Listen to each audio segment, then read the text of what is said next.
എല്ലാവർക്കും Chugh Chugh RRB NTPC ക്ലാസ്സിലേക്ക് സ്വാഗതം. ഹായ്. സോ എല്ലാവർക്കും എന്റെ ക്ലാസ്സിലേക്ക് സ്വാഗതം. സോ ഇന്ന് നമ്മൾ പഠിക്കാൻ പോകുന്നത് അഗ്രികൾച്ചർ റിലേറ്റഡ് ആയിട്ടുള്ളത് ബയോളജി റിലേറ്റഡ് ആയിട്ടുള്ള ക്വസ്റ്റ്യൻസ് ആണ് നമ്മൾ പഠിക്കാൻ പോകുന്നത്. സോ ഫസ്റ്റ് നമ്മൾ പഠിക്കാൻ പോകുന്നത് പഠനങ്ങളാണ്. Study of grass, study of bryophyte, study of fungi.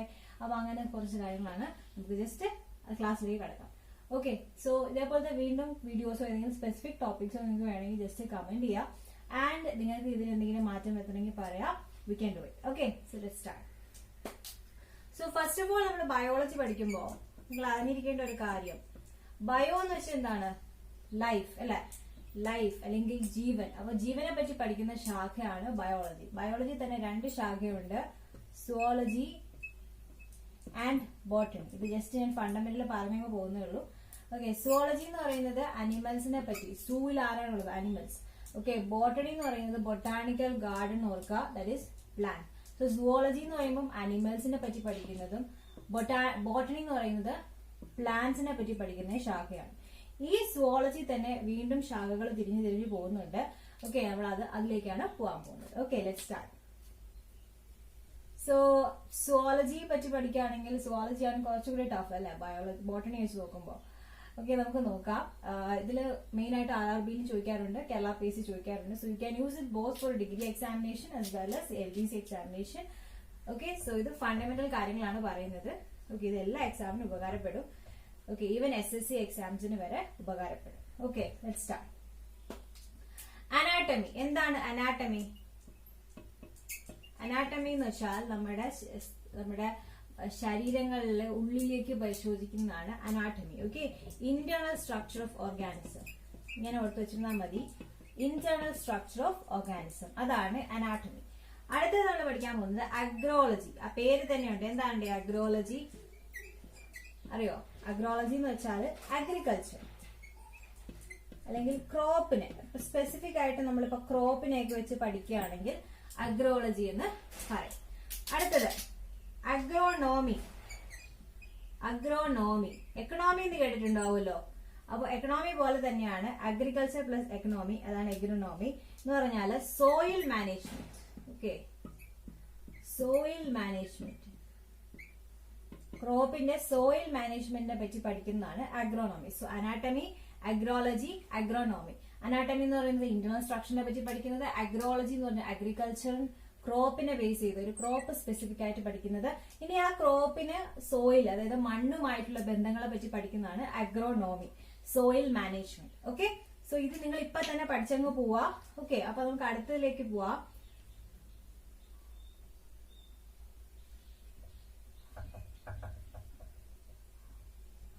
അടുത്ത വളരെ ഇമ്പോർട്ടന്റ് സെക്ഷൻ ആണ് അഗ്രോസ്റ്റോളജി.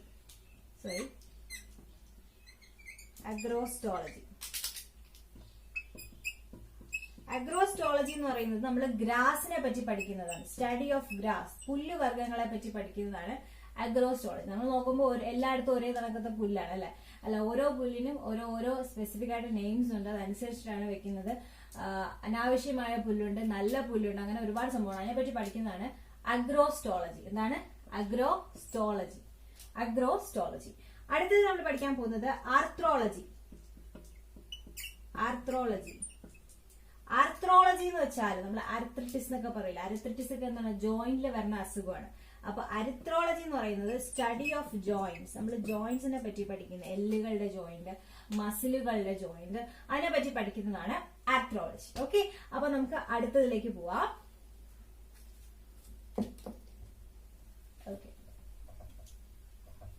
ഓക്കെ. അപ്പൊ അഗ്രോസ്റ്റോളജി, ആർത്രോളജി അത്രയും പഠിച്ചു. പിന്നെ അഗ്രോണോമി പഠിച്ചു അല്ലെ?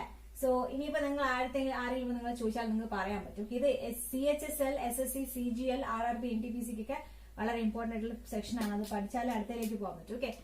ആന്ത്രോപോളജി. എന്താണ് ആന്ത്രോപോളജി? കേട്ടിട്ടുണ്ടോ? ഹോമോ ഹാബിലിസ് കേട്ടിട്ടില്ലേ? നമ്മുടെ മനുഷ്യന്റെ പഴയകാല ചരിത്രങ്ങൾ, ഒറിജിൻ ഓഫ് ഹ്യൂമൻ ബീങ്, അതുപോലെ തന്നെ ഒറിജിൻ, അവരുടെ ഡെവലപ്മെന്റ്, പണ്ടത്തെ അതായത് നമ്മുടെ കുരങ്ങ് വർഗത്തിനുള്ളതിനേക്കാളും ക്രേനിയൽ കപ്പാസിറ്റി, CC എന്ന് പറയും, ക്രേനിയൽ കപ്പാസിറ്റി നമുക്ക് കൂടുതലാണ്. അതാണ് നമുക്ക് അവരെക്കാളും കുറച്ചുകൂടി നമുക്ക് ഇവോൾവ് ആവാനുള്ള കാര്യം. ഓക്കെ. സോ അപ്പൊ ഇങ്ങനെ ക്രേനിയൽ കപ്പാസിറ്റി എത്രയാണ്, അതുപോലെ തന്നെ എത്ര ക്രേഡൽ കപ്പാസിറ്റി എന്ന് വെച്ചാൽ നമ്മുടെ തലയോട്ടിയിൽ ബ്രെയിനിന്റെ ആ ഒരു ഇതാണ്, എന്താണ് ബ്രെയിൻ വെച്ചിരിക്കുന്ന പൊസിഷൻ ആൻഡ് വോളിയം, ഇതൊക്കെയാണ് ക്രേഡൽ കപ്പാസിറ്റി. അപ്പോൾ ഈ ക്രേനിയൽ കപ്പാസിറ്റി എന്ന് പറയുന്നത് ഏറ്റവും കൂടുതലുള്ളത് മനുഷ്യനാണ്, മനസ്സിലായില്ലേ? അപ്പോൾ ക്രേനിയൽ കപ്പാസിറ്റി അനുസരിച്ചിട്ടാണ് നമ്മുടെ കോഗ്നിറ്റീവ്, നമ്മുടെ ബുദ്ധി വളർച്ച, അതൊക്കെ കോഗ്നിറ്റീവ് എബിലിറ്റീസ് ഒക്കെ ക്രേനിയൽ കപ്പാസിറ്റി വെച്ചിട്ടാണ്. അപ്പം ഈ എത്ര ക്രേനിയൽ കപ്പാസിറ്റി കുരങ്ങനുണ്ടായിരുന്നു, അതുപോലെ ആന്ത്രോപോളജി, അതായത് ആന്ത്രോ എന്ന് വെച്ചാൽ മനുഷ്യനാണ് കേട്ടോ, ആന്ത്രോ എന്ന് വെച്ചാൽ എന്താണ്, മനുഷ്യരാണ്. ഓക്കെ. അപ്പൊ ആന്ത്രോപോളജി എന്ന് വെച്ചാൽ origin, development and relationship, between the എന്താണ്, between the culture of past and present humans. Past ഹ്യൂമൻസിനും പ്രസന്റ് ഹ്യൂമൻസിനും തമ്മിൽ ഇടയ്ക്കുള്ള ഒറിജിൻ, ഡെവലപ്മെന്റ്, റിലേഷൻഷിപ്പ്, ഇതൊക്കെയാണ് ആന്ത്രോപോളജി. Okay, anthropology. അടുത്ത നമ്മൾ പഠിക്കാൻ പോകുന്നത് എപ്പികൾച്ചർ. എപ്പികൾച്ചർ എല്ലാവർക്കും അറിയാം. എന്താണ് എപ്പികൾച്ചർ? എപ്പികൾച്ചർ എന്താണ്? തേനീച്ച വളർത്തുന്ന അതാണ്, അത് എല്ലാവർക്കും അറിയാം. ഞാൻ ജസ്റ്റ് എഴുതി പോവാം, അറിയാവുന്നതുകൊണ്ട് ഞാൻ വിടുകയാണ്. എപ്പികൾച്ചർ പറഞ്ഞാല് ബീ വളർത്തൽ, ഓക്കെ, തേനീച്ച വളർത്തുന്നത്, അതിനെയൊക്കെ പറ്റിയിട്ടുള്ളതാണ് എപ്പികൾച്ചർ. അടുത്തത് ആന്തോളജി. ഇത് രണ്ടുമാണ് എപ്പോഴും തെറ്റുന്നത് കേട്ടോ, നിങ്ങൾക്ക് തെറ്റുന്നതാണ് ആന്ത്രോപോളജിയും ആന്തോളജിയും. ആന്തോളജി എന്ന് പറയുന്നത് നമ്മളെ ഈ ഫ്ലവറിലുള്ളതാണ്. ഫ്ലവറിൽ നമ്മളിങ്ങനെ ഫ്ലവർ വരയ്ക്കുകയാണെങ്കിൽ അതിൽ ആന്തർ ഉണ്ട്, ഓക്കെ, പൂമ്പൊടിയായിട്ടിരിക്കുന്ന സ്ഥലത്തിലുണ്ടാകുന്ന സാധനമാണ് ആന്തർ. ഞാൻ പിന്നെ സ്ട്രക്ചറിലേക്ക് പിന്നെ പോകും. അപ്പൊ ഈ ആന്തറിനെ പറ്റി പഠിക്കുന്നതാണ് anthology, study of anther. Flowering പ്ലാന്റ്സിലുള്ള ആന്തറിനെ പറ്റി പഠിക്കുന്നതാണ് ആന്തോളജി. ഓക്കെ, ആന്തർ എന്ന് പറയാം, അതിന്റെ മലയാളമൊക്കെ ഞാൻ LDC സ്പെഷ്യൽ ക്ലാസ് എടുക്കുമ്പോൾ അതിൽ പറയാം. So anthology, study of anther ആണ് ആന്തോളജി. ആന്ത്രോപോളജി, ആന്ത്രോ എന്ന് വരുമ്പോഴാണ്, ആന്ത്രോസ് എന്ന് പറയില്ലേ, ആന്ത്രോസ് എന്നൊക്കെ പറഞ്ഞാൽ നമ്മൾ മനുഷ്യന്മാരെ വിളിക്കുന്ന പേരാണ്. അപ്പൊ ആന്ത്രോസ് ആ രീതിയിൽ ആലോചിക്കുക. ആന്ത്രോപോളജി എന്ന് പറയുന്നത് ഒറിജിനൽ ഡെവലപ്മെന്റ് ഓഫ് ഹ്യൂമൻ ബീയിങ്ങിന്റെ എങ്ങനെ ഡെവലപ്പ് ചെയ്തു, അവരുടെ സ്ട്രക്ചർ എന്താണ്, അവരുടെ ക്രൈനൽ കപ്പാസിറ്റി എന്താണ്. So that will be discuss in anthropology. But in anthology നമ്മൾ ഫ്ലവറിംഗ് പ്ലാന്റ്സിന്റെ ആന്തറിനെ പറ്റിയൊക്കെയാണ് ഡിസ്കസ് ചെയ്യുന്നത്. ഓക്കെ, ഫ്ലവർ ആൻഡ് ഫ്ലവറിംഗ് പ്ലാന്റ്സിനെ പറ്റിയാണ് മെയിൻ ആയിട്ട് പറയുകയാണെങ്കിൽ, flower and flowering plants. Okay, so ഇനി അടുത്ത സെക്ഷനിലേക്ക് പോവാണ് ആൻഡ്രോളജി. ഇതിന് അടുത്ത പ്രശ്നമാണ് ആൻഡ്രോളജി. ഓക്കെ, ആൻഡ്രോയിഡ് കുഞ്ഞപ്പൻ എന്ന് പറയുന്നത് ആൻഡ്രോളജി. സോ ആൻഡ്രോളജി എന്ന് പറയുന്നത് വേറെ ഒന്നുമല്ല, മെയിൽ റീപ്രൊഡക്റ്റീവ് ഓർഗാനിസത്തിനെ പറ്റി പഠിക്കുന്നതാണ് ആൻഡ്രോളജി കേട്ടോ. മെയിൽ റീപ്രൊഡക്റ്റീവ് ഓർഗാനിസത്തിനെ പറ്റി പഠിക്കുന്നതാണ് ആൻഡ്രോളജി. സോ ആന്ത്രോപോളജി, ആന്തോളജി, ആൻഡ്രോയിഡിന്റെ ഡ്രോ. ഓക്കെ, ആൻഡ്രോയിഡ് നോക്കാതെ, ആൻഡ്രോളജി, മെയിൽ റീപ്രൊഡക്റ്റീവ് സിസ്റ്റം, അതിനെ പറ്റി പഠിക്കുന്നതാണ് ആൻഡ്രോളജി. ഓക്കെ ആണെന്ന് വിശ്വസിക്കുന്നു. നമുക്ക് അടുത്ത സെഷനിലേക്ക് പോവാം. ഓക്കെ, അപ്പൊ ഞാൻ ജസ്റ്റ് ഒന്നുകൂടെ ആൻഡ്രോളജി, ആന്തോളജി ഒക്കെ ഒന്നുകൂടെ പറയാം, എന്നിട്ട് നമുക്ക് ജസ്റ്റ് കടക്കാം. So first andrology, anthropology and anthology. Okay, so andrology എന്ന് പറയുന്നത് മെയിൽ റീപ്രൊഡക്റ്റീവ് സിസ്റ്റത്തിനെ പറ്റി പഠിക്കുന്നതാണ് ആൻഡ്രോളജി. ആന്ത്രോപോളജി എന്ന് പറയുന്നത് ഹ്യൂമൻ ബീയിങ്ങിന്റെ എവല്യൂഷനെ പറ്റി പഠിക്കുന്നതാണ് ആന്ത്രോപോളജി.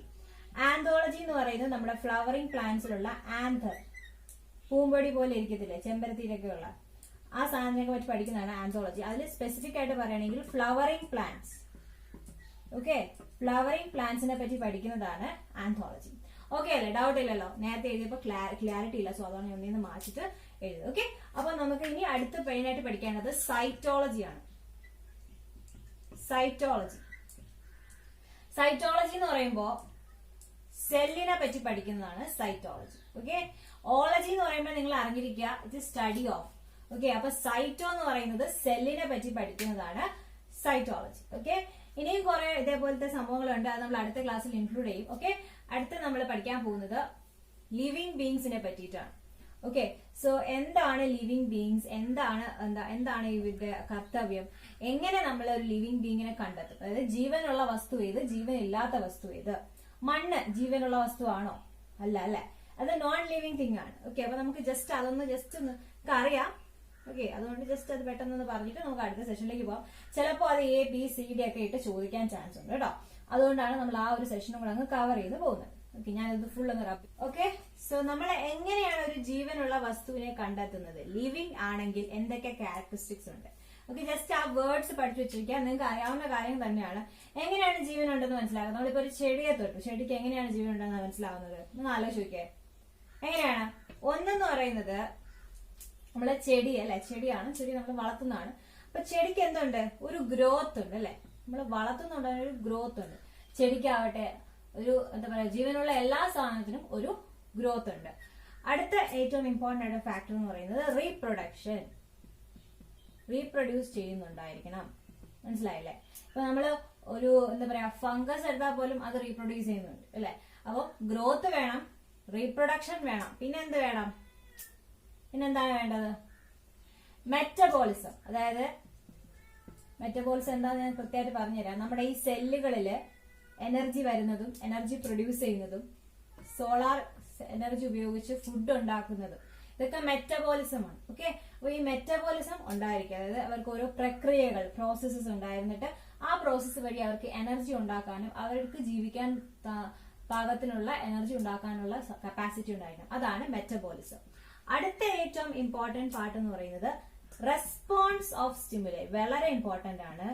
നമ്മളിപ്പോ തൊട്ടാവാടിയെ ചെന്ന് തൊടുകയാണ്. ഓക്കെ, തൊട്ടാവാടിയെ ചെന്ന് തൊടുന്നു, അപ്പൊ തൊട്ടാവാടി എന്ത് ചെയ്യുന്നു? മയങ്ങുന്നു. അത് റെസ്പോൺസ് ഓഫ് സ്റ്റിമുലയുടെ വളരെ വലിയൊരു എക്സാമ്പിൾ ആണ്. രണ്ട്, നമ്മൾ ഒരു ചൂട് വെള്ളത്തിൽ കൈ വെക്കുമ്പോൾ നമ്മുടെ ചൂട് അനുഭവപ്പെടുന്നു, അല്ലെങ്കിൽ തീയിൽ കൈ വെക്കുമ്പോൾ കൈ പൊള്ളും, നമ്മൾ കൈ ഇങ്ങോട്ട് ബാക്കിലോട്ട് ആകുന്നു.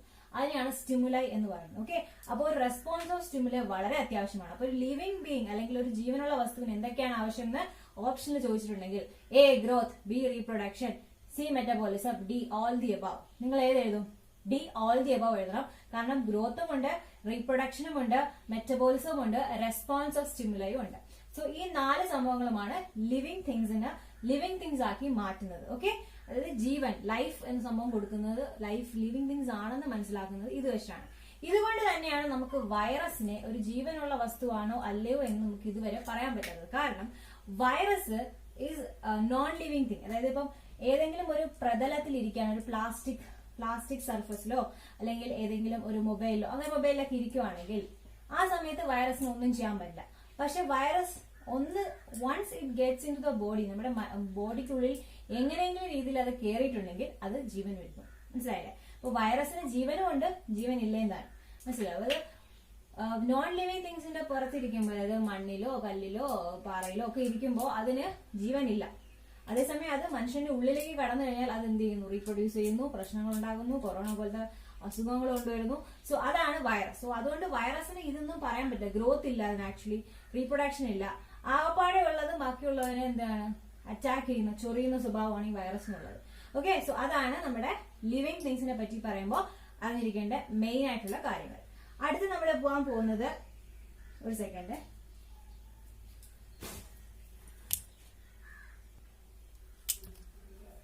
ഇനി നമ്മൾ പറഞ്ഞായിരുന്നു സുവോളജി, ബോട്ടണി അങ്ങനെയൊക്കെ ഡിവൈഡ് ചെയ്യുന്നു. ഓക്കെ, അപ്പൊ നമ്മൾ ഈ പ്ലാന്റ്സിനെയും അനിമൽസിനെയും രണ്ടായിട്ട് ഡിവൈഡ് ചെയ്ത ഒരാളുണ്ട്. ഓക്കെ, അതാണ് ആര്? ലിനേയസ്. കാൾ ലിനേയസ് എന്നറിയപ്പെടുന്ന ലിനേയസ്. സ്പെല്ലിംഗ് ശരിയാണെന്ന് പറ്റുമെന്ന് അറിയില്ല. എനിവേസ്, കാൾ ലിനേയസ് അറിയപ്പെടുന്ന ലിനേയസ് ആണ് ഫാദർ ഓഫ് ടാക്സോണമി എന്നറിയപ്പെടുന്നത്. ഫാദർ ഓഫ് ടാക്സോണമി വളരെ ഇമ്പോർട്ടന്റ് ക്വസ്റ്റ്യൻ, ചോദിക്കാൻ ചാൻസ് ഉള്ള ക്വസ്റ്റ്യൻ ആണ്. സോ ഫാദർ ഓഫ് ടാക്സോണമി എന്നറിയപ്പെടുന്നത് കാൾ ലിനേയസ്, അല്ലെങ്കിൽ വെറും ലിനേയസ് എന്ന് പറയുക. ഫാദർ ഓഫ് ടാക്സോണമി, ഇദ്ദേഹമാണ് പ്ലാന്റ്, അനിമൽ എന്ന രീതിയിൽ ഗ്രൂപ്പ് ചെയ്തത്. മനസ്സിലായോ? ലിവിംഗ് തിങ്സിനെ പ്ലാന്റ്, അനിമൽ എന്ന രീതിയിൽ ഗ്രൂപ്പ് ചെയ്തത് ലിനേയസ് ആണ്. Is known as the father of taxonomy. Okay, അടുത്ത നിങ്ങൾ അറിഞ്ഞിരിക്കേണ്ടത് ജനേറ. സ്പെല്ലിംഗ് തെറ്റായിരിക്കാനാണ് ഞാൻ മാക്സിമം ശ്രമിക്കുന്നത്, തെറ്റ് പഠിപ്പിക്കരുതല്ലോ. സോ ജനേറ പ്ലാന്റാറിയം. സോ ജനേറ പ്ലാന്റാറിയം എന്ന് പറയുന്ന ഒരു ബുക്കാണ്, ജീവിയല്ല കേട്ടോ, ബുക്കാണ്. സോ ജനേറിയ പ്ലാന്റാറിയം, ആ പേര് തന്നെയുണ്ട്, എന്ത്? പ്ലാന്റിനെ പറ്റിയുള്ള ബുക്കാണ്. എഴുതിയത് ആരാണ്? Bentham and Hooker. Bentham and Hooker. Okay, so genera plantarum എന്ന് പറയുന്ന ബുക്ക് എഴുതിയത് ബെന്തം ആൻഡ് ഹൂക്കർ. ആവശ്യമുള്ള ഫാക്ട്സ് മാത്രം ഞാൻ പറയുന്നുള്ളൂ, ജസ്റ്റ് അത് മാത്രം പഠിക്കാം. You will crack the examination. Okay, so Linnaeus എന്ന് പറയുന്നത് ഫാദർ ഓഫ് ടാക്സോണമി. ലിനേയസ് ആണ് പ്ലാന്റ്സും അനിമൽസും എന്ന രീതിയിൽ രണ്ടായിട്ട് ഗ്രൂപ്പ് ചെയ്തത്. ജനറ പ്ലാന്റാറിയം എന്ന് പറയുന്നത് ബെന്തം ആൻഡ് ഹൂക്കറിന്റെ ബുക്കാണ്. ഓക്കെ, സോ അത് ഇമ്പോർട്ടന്റ് ആണ്. അടുത്ത നമ്മൾ പഠിക്കാൻ പോകുന്നത് 5 കിങ്ഡം ക്ലാസിഫിക്കേഷൻ ആണ്. അപ്പൊ നമ്മൾ പറഞ്ഞു ലിനേയസ് രണ്ടായിട്ട് തിരിച്ചു, പ്ലാന്റ്സും അനിമൽസ് എന്നും. പക്ഷെ അങ്ങനെയല്ല, 5 കിങ്ഡം ഉണ്ടെന്ന് പറഞ്ഞ് ഒരാൾ വന്നു. അതാണ് ആര്? നിങ്ങൾക്ക് എല്ലാവർക്കും അറിയാം, അദ്ദേഹത്തിന്റെ പേര് കേട്ടാൽ തന്നെ ചിരി വരും. ആരാണ്? വിറ്റേക്കർ. ഓക്കെ, നമ്മൾ വിറ്റെന്ന് പറയത്തില്ലേ, സോ വിറ്റേക്കർ, RH വിറ്റേക്കർ ആണ് ഇതിന്റെ പിന്നിൽ. ഓക്കെ, സോ 5 കിങ്ഡം ക്ലാസിഫിക്കേഷന് പിന്നിൽ ആരാണ് ചോദിച്ചാൽ ആരെന്ന് പറയും? RH Whittaker. Let's see 5 kingdom, വായിക്കാൻ പറ്റുന്നുണ്ടോ? 5 kingdom classification RH Whittaker. Okay, so RH Whittaker ആണ് 5 കിങ്ഡം ക്ലാസിഫിക്കേഷൻ. അപ്പൊ നിങ്ങൾ ചോദിക്കും എന്താണ് ഈ 5 കിങ്ഡം? നമ്മളിപ്പോ സാധാരണ നോക്കുമ്പോൾ പ്ലാന്റ്സും അനിമൽസും മതി അല്ലെ, പക്ഷെ അങ്ങനെയല്ല, 5 തരത്തിൽ നമുക്ക് ജീവികളെ തിരിക്കാം. ഓക്കെ, നമുക്ക് നോക്കാം. ആദ്യത്തേത് മൊണേറ, ഓരോന്നും നമ്മൾ പഠിക്കും. Okay, monera. രണ്ടാമത്തത് പ്രോട്ടിസ്റ്റ. മൂന്നാമത്തത് ഫംഗൈ. പിന്നെ പ്ലാന്റൈ, അനിമൽ. ഓക്കെ, അനിമാലിയ അല്ലെങ്കിൽ animal. Okay, so monera, protista, fungi, plantae, animalia. ഇതെല്ലാം ഇങ്ങനെ ഒരു 5 കിങ്ഡം. നമ്മൾ നോക്കുമ്പോൾ ജസ്റ്റ് പ്ലാന്റും അനിമൽസ് തീർന്നു അല്ലെ, പക്ഷെ അങ്ങനെയല്ല. മൊണേറയുണ്ട്, പ്രോട്ടിസ്റ്റയുണ്ട്, ഫംഗയുണ്ട്, പ്ലാന്റയുണ്ട്, അനിമാലിയുണ്ട്. അങ്ങനെ 5 കിങ്ഡം ക്ലാസിഫിക്കേഷൻ ഉണ്ടെന്ന് പറഞ്ഞ ആളാണ് RH വിറ്റേക്കർ. ഓക്കെ, 5 അല്ല 7 കിങ്ഡമോ 6 കിങ്ഡമോ ഉണ്ടെന്ന് പറഞ്ഞ ആൾ വന്നിട്ടുണ്ട്, നമ്മൾ അതും പഠിക്കും. സോ നമുക്ക് ജസ്റ്റ് ഫസ്റ്റ് മൊണേറ നോക്കാം. മൊണേറ എന്ന് പറയുന്നത് എല്ലാ പ്രോകാരിയോട്ടിക് ഓർഗാനിസവും മൊണേറയിൽ വരും. 1 സെക്കൻഡ്, സ്പെല്ലിംഗ് തെറ്റിപ്പോയി. എനിക്ക് ഈ സ്പെല്ലിങ് തെറ്റ് പഠിപ്പിക്കുന്നതൊന്നും തീരെ ഇഷ്ടമല്ല. ഞാൻ പഠിപ്പിക്കുന്നതിൽ എന്തെങ്കിലും തെറ്റെന്ന് നിങ്ങൾക്ക് തോന്നുന്നുണ്ടെങ്കിൽ ജസ്റ്റ് കമന്റ് ചെയ്യാം കേട്ടോ. I don't want to make you guys study. പഠിച്ചില്ലെങ്കിലും കുഴപ്പമില്ല, തെറ്റ് പഠിക്കരുത്. ഓക്കെ, സോ എല്ലാ പ്രോകാരിയോട്ടിക്, ഓക്കെ, എല്ലാ പ്രോകാരിയോട്ടിക് ആയിട്ടുള്ള അനിമൽസിന്, എല്ലാ പ്രോകാരിയോട്ടുള്ള ഓർഗാനിസത്തിനെ മൊണേറയിലാണ് ഉൾപ്പെടുത്തിയിരിക്കുന്നത്. ഞാൻ ജസ്റ്റ് ഇത് പറയാൻ ഞാൻ ഓരോന്നിനും എക്സ്പ്ലെയിൻ ചെയ്യാം. ഓക്കെ, അതായത് bacteria, cyanobacteria, archaebacteria, ഈ ബാക്ടീരിയ ഒക്കെ മൊണേറയിലാണ് വരുന്നത്. സോ പ്രോകാരിയോട്ട് ആണ്. പിന്നെ all organisms of this kingdom are microscope. ഇത് മൈക്രോസ്കോപ്പിക് ഓർഗാനിസം ആണ്. ഓക്കെ, ഇനി ഞാൻ എന്താണ് പ്രോകാരിയോട്ട് എന്ന് പറഞ്ഞുതരാം. പ്രോകാരിയോട്ട് എന്ന് പറയുന്നത് യൂണിസെല്ലുലർ ഓർഗാനിസം, അതായത് ഇവർക്ക് ഒരൊറ്റ സെല്ലേ കാണും. ഓക്കെ, എല്ലാ കാര്യങ്ങളും ചെയ്യാനായിട്ട് ഒരൊറ്റ സെല്ലേ കാണും.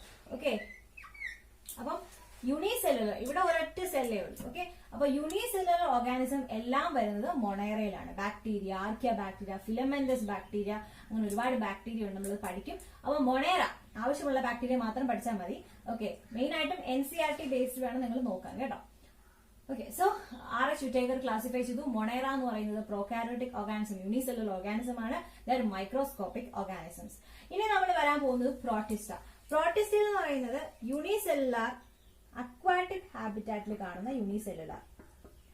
ഓക്കെ, അക്വാട്ടിക് ഹാബിറ്റാറ്റിൽ കാണുന്ന യൂണിസെല്ലുലർ ഓർഗാനിസത്തിനെയാണ് നമ്മൾ പ്രോട്ടിസ്റ്റ എന്ന് പറയുന്നത്. ഓക്കെ, സോ പ്രോട്ടിസ്റ്റ എന്ന് പറയുന്നത് അക്വാട്ടിക് കാണുന്ന ഹൈഡ്ര പോലത്തത്, അതുപോലെ അങ്ങനത്തെ ഒരുപാട് കുഞ്ഞു കുഞ്ഞു ഓർഗാനിസംസ് ഉണ്ട് അക്വാട്ടിക്കിൽ കാണുന്നത്. സോ അത് പ്രോട്ടിസ്റ്റയിലാണ് വരുന്നത്. ഹൈഡ്ര വേണമെങ്കിൽ വരയ്ക്കാം. ഹൈഡ്ര കണ്ടിട്ടുണ്ടല്ലോ. ഓക്കെ, നിങ്ങൾ സയൻസ് പഠിക്കാൻ താല്പര്യമുള്ളവർ എന്ത് ചെയ്യാന്ന് വെച്ചാൽ ചുമ്മാ ഇരിക്കുമ്പോൾ ജസ്റ്റ് BBC എർത്ത് എന്ന് പറഞ്ഞൊരു ചാനൽ യൂട്യൂബ് ചാനലുണ്ട്. അതുപോലെ ടെഡിന്റെ ഒരു ചാനലുണ്ട്. സോ അതൊക്കെ നിങ്ങൾ ഇരുന്ന് കാണും. ഓക്കെ, സോ അതിൽ ഈ സയൻസിന് നല്ല സൂപ്പർ അനിമേഷൻ വഴിയൊക്കെ അവർ ചെയ്യുന്നുണ്ട്. എനിക്ക് അനിമേഷൻ അത്ര അറിയില്ല, ഞാൻ ഒരുപാട് ശ്രമിച്ചു, പക്ഷെ എനിക്ക് അങ്ങനെ ചെയ്യാൻ പറ്റുന്നില്ല. സോ ആ രീതിയിൽ കാണുമ്പോൾ നിങ്ങൾ കുറച്ചുകൂടെ നിങ്ങളുടെ മൈൻഡിൽ അത് ക്ലിക്കായി നിൽക്കും, പിന്നെ ഒരിക്കലും മറക്കത്തില്ല. ഓക്കെ, ഞങ്ങളൊക്കെ സമയത്ത് we had the smart school in our school. Okay, അപ്പോൾ അവിടെ നമ്മൾ ഇപ്പൊ അന്ന് പഠിച്ച നമ്മൾ ഇപ്പോഴും ഓർമ്മ നിൽക്കുന്നത് ആ ഒരു വിഷ്വൽ റെപ്രസെന്റേഷൻ ഉള്ളതുകൊണ്ടാണ്. ഓക്കെ, സോ ഇപ്പൊ നമ്മുടെ വിക്ടർ ചാനൽ കാണില്ല, അതുപോലെ തന്നെ. So protista unicellular aquatic organism. Example ഞാൻ പറഞ്ഞു ഹൈഡ്ര അല്ലെ, യൂഗ്ലീന വളരെ ഇമ്പോർട്ടന്റ് ആണ് ഇതിൽ. അത് കേരള PC ഒരു തവണ ചോദിച്ചിട്ടുള്ള ഒരു ക്വസ്റ്റ്യൻ ആണ് യൂഗ്ലീനയുടെ പ്രത്യേകത എന്താണെന്നറിയോ? ഇവിടെ എഴുതിത്തരാം. യൂഗ്ലീന ക്ലോറോഫിലുള്ള ഓർഗാനിസമാണ്. ഓക്കെ, ക്ലോറോഫിലുള്ള ഓർഗാനിസമാണ് യൂഗ്ലീന. ഓക്കെ, സോ അത് പ്രോട്ടിസ്റ്റിലാണ്. പിന്നെ വരുന്നത് ഫംഗൈ. ഓക്കെ, ഇത് നോൺ ഗ്രീൻ പ്ലാന്റ്സ് ആണ് ഇതിനെ പറയുന്നത്. ഓക്കെ, ആക്ച്വലി പ്ലാന്റ്സ് ആണ്, പക്ഷെ അത് ഗ്രീൻ അല്ല. നോൺ ഗ്രീൻ പ്ലാന്റ്സിനെയാണ് ഫംഗസിൽ ഉൾപ്പെടുന്നത്. Okay, fungi. Okay, non green plants പറയുന്നത് ഫംഗൈ ആണ്. ഓക്കെ, ഇതിലാണ് മഷ്റൂം ഒക്കെ വരുന്നത് ഫംഗൈ ആണ്. മഷ്റൂം ഏതിൽ വരുന്നത് ചോദിച്ചാൽ നിങ്ങൾക്ക് എന്തിൽ പറയാം? ഫംഗൈ ആണെന്ന് പറയാം. ഓക്കെ, ഇനി നമ്മളെ പ്ലാന്റ് അറിയാലോ, എല്ലാ പ്ലാന്റ്സും ഇതിലാണ് ഇൻക്ലൂഡ് ചെയ്യുന്നത്. പിന്നെ അനിമാലിയ, അതിലെല്ലാ അനിമൽസും ഇൻക്ലൂഡ് ചെയ്യും. So that is Monera, protista, fungi, plant and animal.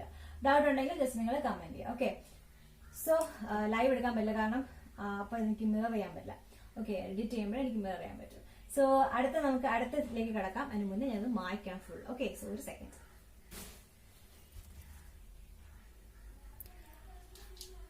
Okay, ഇനി നമ്മൾ പഠിക്കാൻ പോകുന്നത് കുറച്ച് ഇമ്പോർട്ടന്റ് ആണ്. ആക്ച്വലി എന്റെ വീഡിയോസ് ഈ ഫസ്റ്റ് തൊട്ട് അവസാനം വരെ ഇമ്പോർട്ടന്റ് ആണ് കേട്ടോ. ഞാൻ ഇമ്പോർട്ടന്റ് പറയില്ല, കാരണം ഞാൻ ഇമ്പോർട്ടന്റ് ഉള്ള ഫാക്ട്സ് മാത്രമേ പറയുന്നുള്ളൂ. ജസ്റ്റ് അത് മാത്രം പഠിച്ചാൽ മതി. You can score very good mark. Okay, so let start. ഇനി നമ്മൾ പഠിക്കാൻ പോകുന്നത് ബൈനോമിയൽ നോമൻക്ലേച്ചർ ആണ്.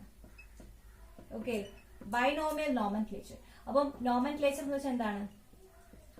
നമ്മള് പേരെന്ന് പറയില്ലേ. ഇനിയിപ്പോ നിങ്ങൾ ചോദിച്ചാൽ മതി എന്താണ് താങ്കളുടെ നോമൻക്ലേച്ചർ എന്ന് ചോദിക്കും. എന്താണ് താങ്കളുടെ nomenclature?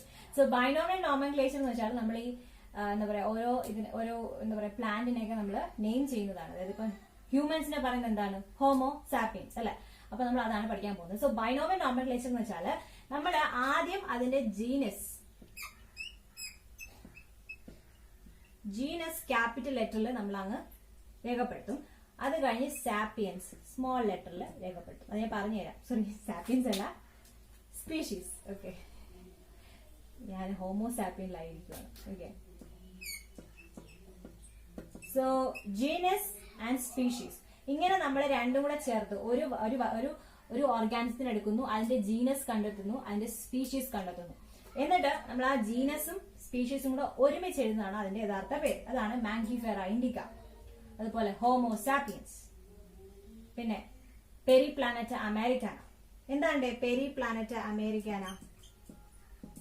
പെരിപ്ലാനറ്റ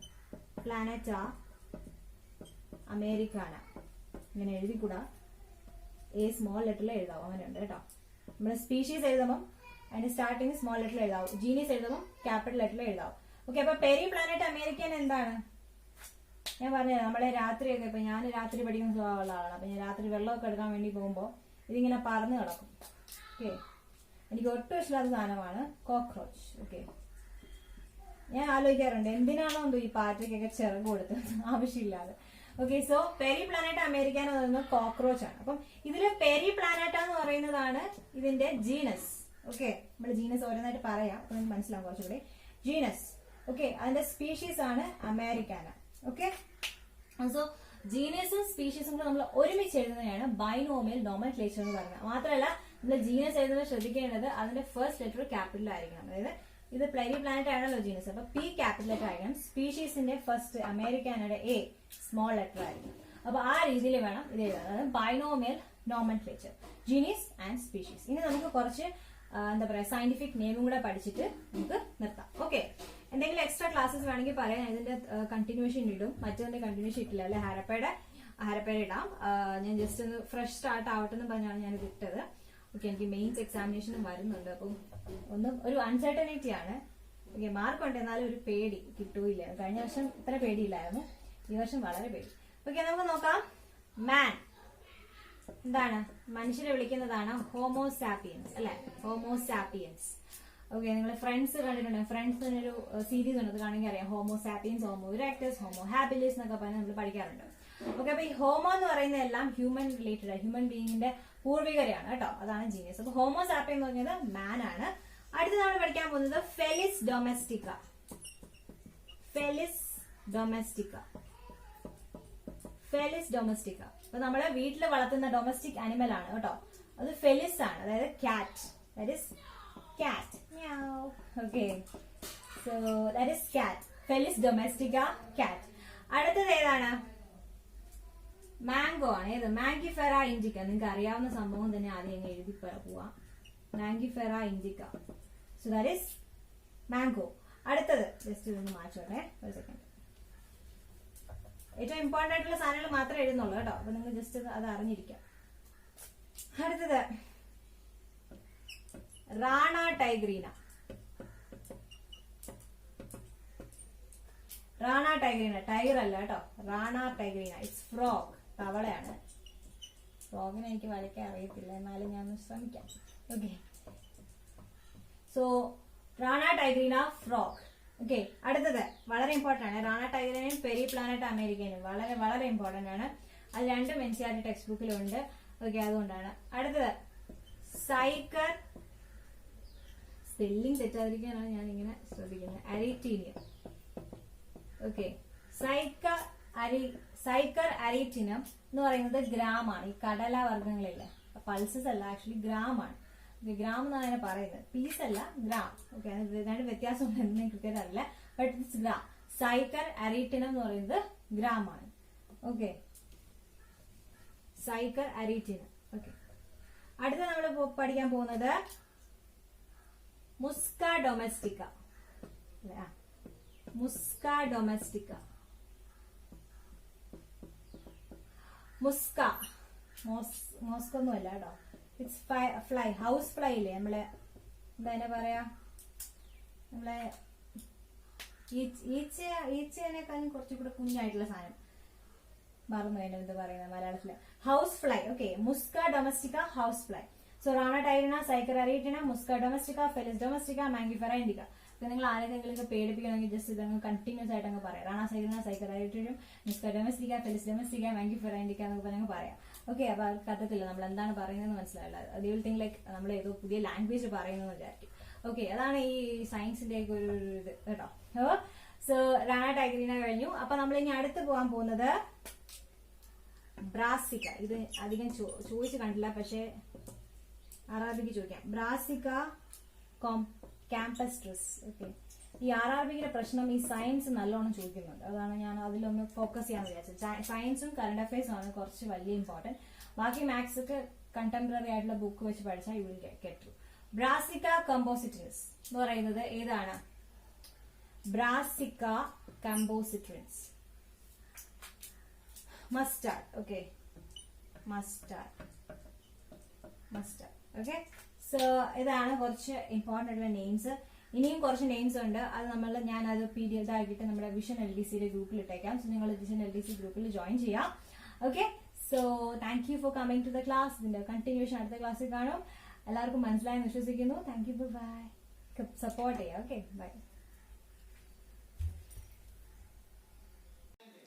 Thank you for listening. Bye bye.